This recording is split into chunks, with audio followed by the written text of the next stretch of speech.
buenos días a todos. Yo todavía me río porque, ay Dios mío, si ustedes pudieran compartir este programa paralelo que hacemos en la pausa comercial, interesantísimo. Nadie sabe si un día con esa visión que tiene el señor Antonio Espaillat crea algo con público y que participe. Pero ya, seriedad. Sobre las medidas tomadas de reducir las instituciones gubernamentales, de congelar la nómina estatal. Entendemos que son necesarias, importantísimas, pero que además implican un altísimo grado de responsabilidad y de valentía del equipo de gobierno. Decimos que son necesarias, desde hace tiempo escuchamos a políticos, líderes empresariales, economistas, funcionarios de gobierno decir, quejarse de la alta carga de la nómina estatal, pero también hablar de que nosotros estábamos como en una burbuja, disfrutando de una bonanza y de un crecimiento y de un bienestar económico artificial, superficial, y que teníamos que comenzar con estas medidas de austeridad y que de lo contrario nos íbamos a dar. Cuando tocáramos fondo, no, iba a ser peor. Entonces, ¿que son simpáticas? No. Esto implica sacrificio para todos. Son medidas de austeridad. Entonces, ¿qué es importantísimo acá? Que haya justicia, que no la mayoría cargue con una cuota de sacrificio y hayan 2 o 3 privilegiados. Las excepciones que se cumplen todas las reglas. Esto no debe pasar. Que no debe pasar tampoco que no se consulta a los demás. O sea, el presidente decía que tenían un tiempo evaluando esto, que van a consultar. Tienen que ser receptivos a las críticas y no hay de otro.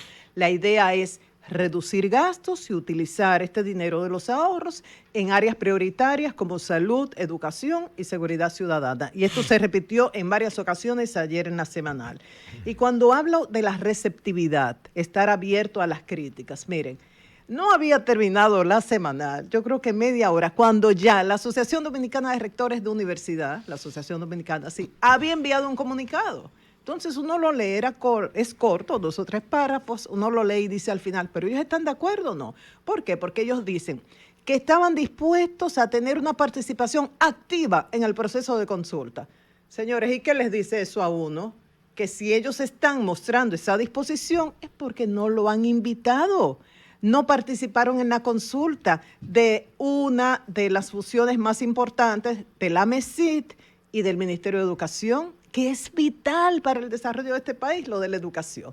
Entonces ellos hablan también, dicen que hay que garantizar una gobernanza robusta, el financiamiento y la calidad en la educación. Pero dicen también que hay que garantizar los logros de la educación superior en cuanto a capacidades para innovación e investigación, que esto no se pierda. Y les preocupa, que por eso digo, tienen que ser receptivos los creadores de estas reformas. A ellos les preocupa que el componente de ciencia y tecnología se haya enviado a otra instancia. Esto es para citar un caso, pero hay otro caso, el del Acuario y ANAMAR. ANAMAR es la Autoridad Nacional de Asuntos Marítimos. Uno dice, pero qué bien, ambos trabajan con el mar y eso. Bueno, yo acabo de de recibir un comentario que pensé que era del exministro de Medio Ambiente, Francisco Domínguez Brito. Él lo que hizo fue compartir un comentario de un amigo. Lo leí rápidamente, es extenso, pero básicamente habla de la importancia de ANAMAR y cómo sigue convenios internacionales, organismos internacionales que nosotros participamos en estos organismos y que no se limita la función de ANAMAR a los límites marítimos, sino que tiene que ver también con el comercio marítimo, con los derechos de navegación, con conflictos internacionales. Ya ustedes saben lo importante que es para nosotros, que somos isla, este tema. Y dice, es tan importante que la ley que crea ANAMAR establece un organismo colegiado en el cual participan desde industria y comercio, medio ambiente, la Armada, la autoridad portuaria, entre otros. Y esta persona dice, esto es un retroceso, es darle la espalda a una institución que debe fortalecerse. Entonces yo creo que tenemos que ser receptivos a las críticas, no pensar que esto es lo que va y punto, si es que de verdad creen en este proceso de consulta. Y algo muy importante, tenemos que pagar la curva del aprendizaje. Hay una resistencia al cambio. No es, como dice la gente, mucho con demasiado. Son muchas reformas al mismo tiempo y todo esto tiene un efecto. Aquí no hay un dominicano que pueda sentarse así, me es indiferente, como dice la gente, me es inverosímil esta reducción. No puedes decir eso porque esto te va a afectar. Lo mismo que pasó durante la pandemia con el turismo, que pensábamos que este era un problema del turismo, pero cada agricultor que no tenía a quién venderle sus productos, cada diseñador de interiores, cada organizador de una ruta, de una excursión, que se quedaba sin trabajo porque la industria turística estaba cerrada en el país, era un consumidor menos para el producto y servicio que tú ofrecías, un consumidor menos para la empresa que te contrató. Entonces ahora vamos a tener un grupo de personas que se quedan sin trabajo, un grupo de servicios y de productos que no se van a comprar y eso va a repercutir en la economía. Dije en principio, era necesario, pero son tiempos retadores, por ponerlo en el mejor sentido de la palabra, que nos esperan. Entonces, bien, lo dicho por el presidente, más eficiencia, menos gastos. Hablaba de 3 etapas, decía, la primera etapa fue en el primer periodo de este gobierno, por ejemplo, se eliminó Procomunidad, se eliminó el despacho de la primera dama y en cuanto a fusión, el más conocido, OISOE, con el INVI y surge MIBET, el Ministerio de Viviendas y Edificaciones. Muy bien. Entonces, ¿qué se busca? Optimizar los recursos, coordinar mejor para que no haya dispersión y bajar la burocracia para que haya una administración más eficiente y más ágil, que es la administración moderna, busca agilidad. Entonces, en algunos casos hay que modificar leyes y otro es por vía administrativa, o sea, que esto pasa al consultor jurídico. Entonces, sobre el caso de la MESID y la MINER, bueno, una pregunta que uno se hace, ¿qué va a pasar con los titulares de eso? O sea, Ángel Hernández, Franklin García Fermín, ¿qué va a pasar con uno de ellos? Porque no pueden estar los dos con la misma función, ¿qué va a pasar? Por otro lado, ellos hablan un enfoque integral de la educación. Viceministro, va a ser un enfoque integral de la educación. Alinear esto a las necesidades, a las demandas del mercado laboral y a todo lo que tiene que ver con ciencia y tecnología. Eso teóricamente va muy bien, pero entonces lo que tiene que ver con ciencia y tecnología va a salir de esta unión y se va a otra instancia. Pero ellos dijeron eso. Y lo otro, que lo preguntaron varios periodistas en el día de ayer y no dieron una respuesta. Creo que no está claro esto, lo del 4%. El 4% se va a repartir entre la educación básica y la educación superior. Ajá, pero no puede ser, habría que modificar la ley. Y si se va a repartir, se está cumpliendo con lo anhelado por todos los grupos que lucharon durante años para el 4% para esa educación básica. Oye, lo que decimos que nunca se ha agotado el presupuesto, no se gasta. Pero no que sobra, no es que sobra, es ineficiencia. Por ineficiencia. Lo mismo pasa en medio ambiente. Pero lo mismo. En 12 años solo se ha cumplido una vez. Bueno, el presidente hablaba de que a veces hay concursos internacionales, hay contrapartida, presentó algunos argumentos. El hecho es que eso es ineficiencia, no es que no se necesita. Entonces, está la Unión de Hacienda y Economía, me imagino que Eury, que ha hablado de eso, hablará más ampliamente, pero igual pasa. Pero no, entonces, porque esto es importante. Tú estás diciendo que no se usa por ineficiencia. Ineficiencia. Pero ¿cómo diablo tú vas a gastar? Señores, la educación debería ser gratis.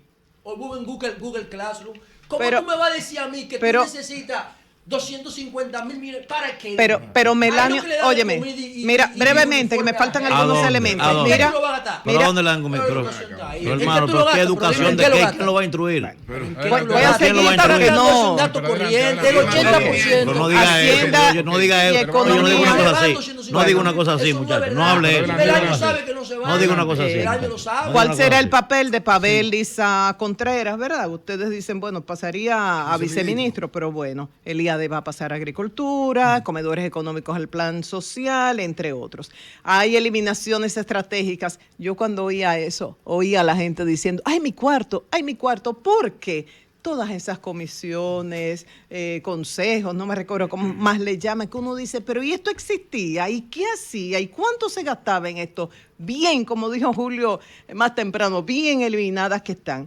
Y Jochi Vicente anunció una serie de topes al gasto público. ¿En qué áreas van a ser más eficiente la publicidad? Hay algunas instituciones que necesitan mucha publicidad. Ejemplo, para poner uno solo, salud, cada vez que viene una enfermedad nueva o de las recurrentes, pero hay que crear conciencia en la población y en el tema de la nutrición, como bien ha dicho la Luz en muchísimas ocasiones. Pero también yo pudiera poner muchísimos ejemplos de instituciones cuya publicidad se basa en un mercadeo político, promoviendo al titular de esa institución. Y esto no debe ser.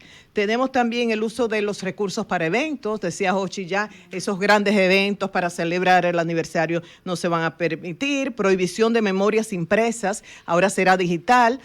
Sí que estaban comentando ahora que la industria gráfica, ¿de qué va a vivir? Bueno, este es un proceso de transformación que hay que hacer. Tampoco vamos a decir que no podemos eliminar el plástico cuando los médicos a nivel mundial hablan de que ya aparece microplástico en nuestra sangre. No vamos a dejar de prohibir el plástico porque hay gente que vive de esto. No, hay que hacer esta transformación. Eso me lo encuentro bien. Cada vez que nosotros recibimos una memoria, en mi caso va a un pequeño contenedor que yo tengo en mi casa para los reciclables. Eso lo envío a un sitio y reciclan ese material porque uno no va a utilizar esto. Se va a congelar el personal como está en agosto del 2024, con excepción de docentes, médicos, policías y militares. Si los reubican en otro sitio, no hay ahorro. Si quedan fuera, es una carga que tenemos, es un tema para atender, control de los vehículos no utilitarios y control también de los viajes al exterior. No podrá viajar más de 3 personas en cada misión de las diferentes instituciones. Como decía en principio, son medidas que implican sacrificio para todos. Vienen tiempos difíciles, pero eran medidas necesarias. El maestro Ramón Orlando